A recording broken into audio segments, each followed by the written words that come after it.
दोनों भाई नाश्ते की टेबल पर बैठे थे। प्रियंका, मेरा नाश्ता कहाँ है? भाभी, मुझे भी ऑफिस के लिए लेट हो रहा है। इस पर प्रियंका किचन में से दोनों के नाश्ते की प्लेट्स लेकर बाहर आती है। लो भाई, आप दोनों का नाश्ता। किसी को भी 1 मिनट का सब्र नहीं है।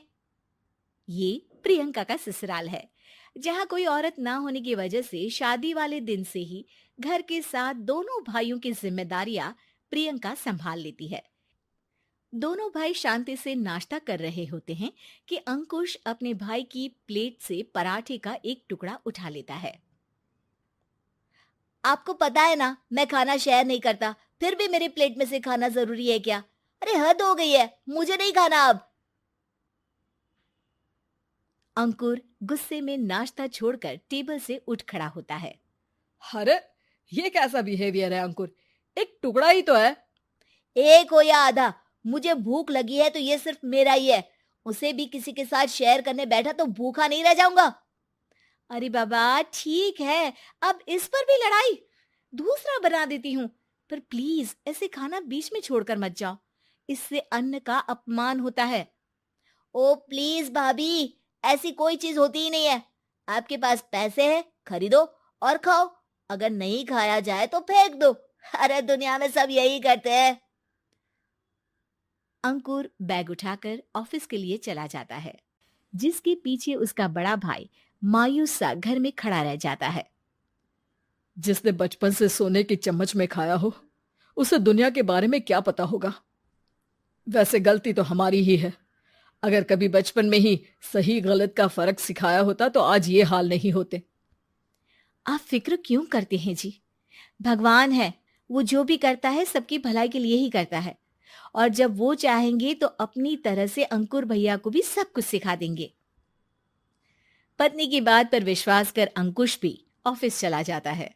सुबह से दोपहर होती है और अंकुर लंच करने ऑफिस के पास वाले रेस्टोरेंट में पहुंचता है, जहां वो एक साथ बहुत सारा खाना ऑर्डर कर देता है। सर, क्या कोई आपको ज्वाइन करने वाला है? नहीं तो क्यों? अब कुछ नहीं सर, ऐसे ही। वेटर चला जाता है और कुछ देर में अंकुर का ऑर्डर लेकर वापस आता है, जिस पर अंकुर सब डिशेस में से थोड़ा थोड़ा खाकर बाकी ऐसे ही छोड़कर बिल देकर चला जाता है। वाह भगवान, तेरी माया। कहीं कोई एक एक टुकड़े के लिए तरसता रहता है और ये 5 लोगों का खाना ऑर्डर करके एक का भी पूरा नहीं खाते। पैसे वालों की माया। वेटर टेबल साफ कर बचा हुआ सारा खाना लेकर रेस्टोरेंट के पीछे घूम रहे बच्चों के पास पहुंच जाता है, जिसे देख बच्चों के चेहरे खिल उठते हैं। वाह, आज इतना सारा खाना आया। थैंक यू भैया। भगवान आपको खाने की फैक्ट्री बना दे।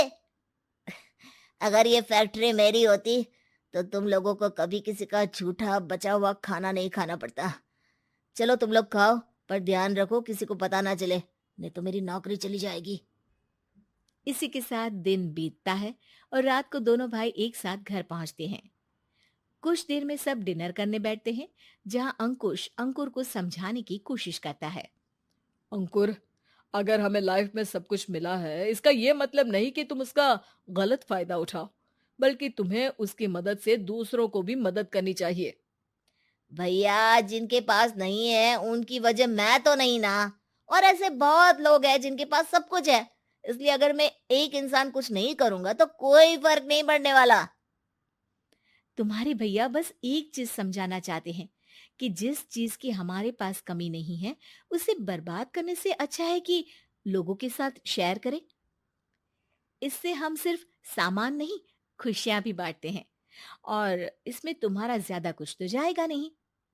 भैया भाभी की बात सुन अंकुर कुछ बोले बिना उठकर चला जाता है।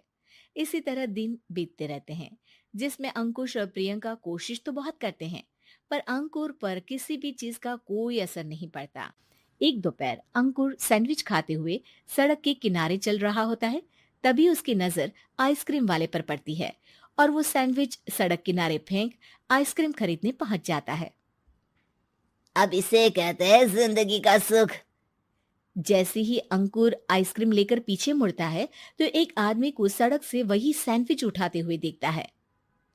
वो आदमी बहुत कमजोर, गरीब, जैसे बहुत दिनों से खाना ना खाया हो वैसा लग रहा था। अंकुर उसके पास जाकर खड़ा हो जाता है। उसे देखकर आदमी सैंडविच अंकुर की तरफ कर देता है। आपको भी खाना है क्या? क्या हम इसे आधा आधा कर ले? मुझे बहुत भूख लगी है। वो मेरा ही झूठा सैंडविच है। तुम दूसरा खरीद कर क्यों नहीं खा लेते? इसे क्यों खा रहे हो? अरे भैया, अगर खरीदने के पैसे होते तो 4 दिन से भूखा नहीं घूम रहा होता। हैं? क्या? तुमने 4 दिन से कुछ नहीं खाया, फिर भी इस आधे सैंडविच को मेरे साथ बांटने के लिए तैयार हो गए? क्यों? अरे भैया, पैसा नहीं है तो क्या हुआ, इंसानियत आज भी उतनी महंगी नहीं हुई, और ना ही उस पर अमीर गरीब का टैग लगा है जो हम उसे रख ना सके। पर अफसोस, आजकल लोगों के अंदर पोषण, खून या विटामिन से ज्यादा इंसानियत की कमी होने लगी है। आदमी की बातों से अंकुर को समझ में आ जाता है कि वो आज तक कितना गलत काम करता आ रहा था। इसके बाद से वो अपनी किसी के साथ शेयर नहीं करने और खाने को बर्बाद करने वाली आदत को छोड़ देता है।